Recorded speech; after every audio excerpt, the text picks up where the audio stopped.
Baik, sekarang kita lanjutkan, masih membahas mengenai, simple linear regression, tapi di sini kita coba lihat bagaimana sebenarnya arti, garis-garis yang diperoleh ya. Jadi kembali bisa kita tuliskan, notasinya saya gunakan dari sumber yang berbeda lagi, jadi mohon maaf bila notasi-notasinya belum konsisten ya, karena saya menggunakan berbagai sumber. Nah, kemudian di sini ada istilah SST, ada istilah SSE, jadi rumusannya seperti ini.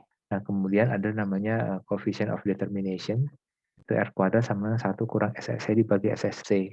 Nah, jadi di sini saat proses pencarian ada rumus yang berbeda. Jadi kalau kalian nanti bingung, nggak usah khawatir. Saya juga saat ini masih bingung sebenarnya rujukan yang dijadikan standar istilah itu yang mana gitu. Karena saya menggunakan beberapa blog dan ada juga makalah, tapi rumus yang digunakan berbeda. Nah, karena bidang kita bukan statistik, sementara kita gunakan saja. Nah, kemudian karena modelnya adalah Y sama dengan A plus BX, kita peroleh bentuknya seperti ini. Yang ini sama dengan sebelumnya yang kita gunakan C0 dan C1 ya. Tapi di sini kita gunakan A dengan B. Nah, kemudian kurvanya dengan menggunakan persamaan kita bisa gambar.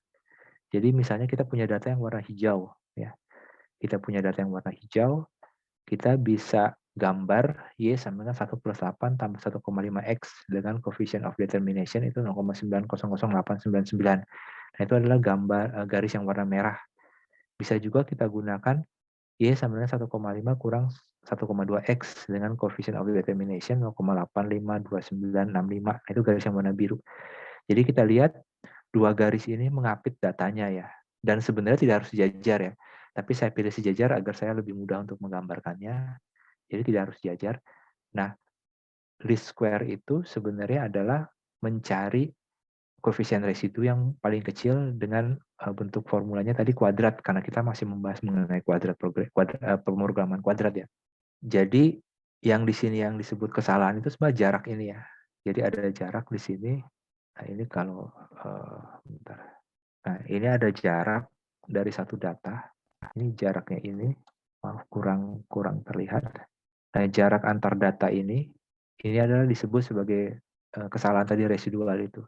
Nah, jarak ini perlu kita kuadratkan karena misalnya contohnya untuk garis yang biru ini, data ini persis pada garis, data ini di atas.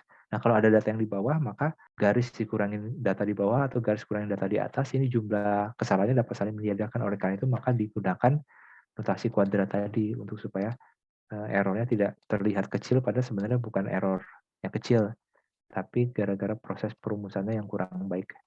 Nah, sekarang kita coba menggunakan perumusan penerapan least square pada regresi linear. Jadi kalau kurva warna merah dengan kurva warna biru, saya gunakan sembarang saja, sejauh mereka bisa mengapit datanya. Nah, sekarang kita menggunakan tadi least square pada regresi linear, kita dapatkan Y-nya sama dengan 0,05 tambah 1,591 X. Kita dapatkan bahwa coefficient of determination-nya lebih tinggi dari keduanya, itu 0,971 ya. Jadi kalau tadi 0,90, di sini 0,85, di sini 0,97 ya.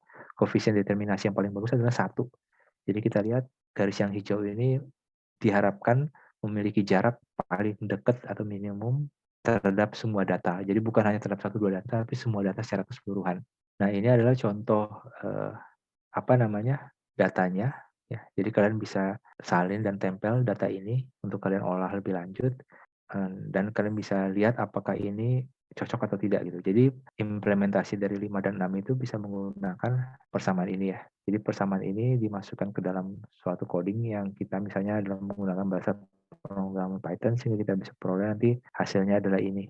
Maaf, hasilnya adalah ini dengan coefficient determinasi ditentukan dari sini tadi. Untuk materi ini sampai di sini, terima kasih.